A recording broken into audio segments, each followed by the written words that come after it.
സ്വർണ്ണമ്മേ, ഗായത്രി എന്തേ? അവൾ കടയിൽ വരെ പോയി മോളെ. എന്താ? എനിക്ക് കടയിൽ വരെ പോണമായിരുന്നമ്മേ, അവളെ വിളിക്കാൻ വന്നതാ.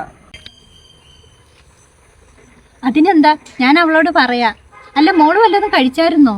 ആ, കഴിച്ചു സുവർണ്ണമ്മേ. അവളോട് പറഞ്ഞേക്കണേ. ആ ശരി മോളെ.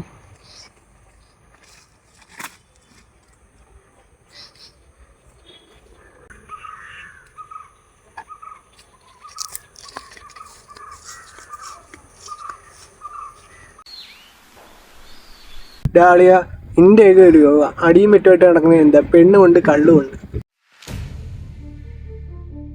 നിനക്ക് വേണ്ടെന്ന് തോന്നിയാലേ എനിക്ക് എന്നൊക്കെ കുറച്ച് ആണെങ്കിൽ ഞാൻ കൊണ്ട് നടക്കട്ടെ. നായേ ചെറ്റത്തരം പറയുന്നോടാ. അടി ഇടിയായിട്ട് നടക്കുന്നെങ്കിലും എനിക്ക് അവളെന്ന് പറയുന്നിടത്ത് ജീവനാ. അതൊന്നും പറയാൻ നിനക്ക് മനസ്സിലാവില്ല. എടാ അളിയ, സോറി, ഞാൻ വെറുതെ പറഞ്ഞു. വീട്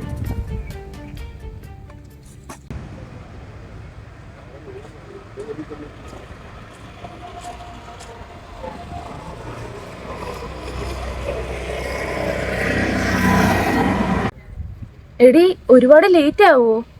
ഇല്ലടാ, നമുക്ക് പെട്ടെന്ന് പോവാം. ഞാൻ ഇവിടെ നിൽക്കാം, നീ പോയി കണ്ട് സംസാരിച്ചിട്ട് വാ. എടി, നീ കൂടെ വാ. നീ ഇതുവരെ അവനെ കണ്ടിട്ടില്ലല്ലോ. വേണ്ടടാ, പിന്നെ ഒരിക്കലാവാ. ഇപ്പൊ നീ പോയി കണ്ട് സംസാരിച്ചിട്ട് വാ. ശരി.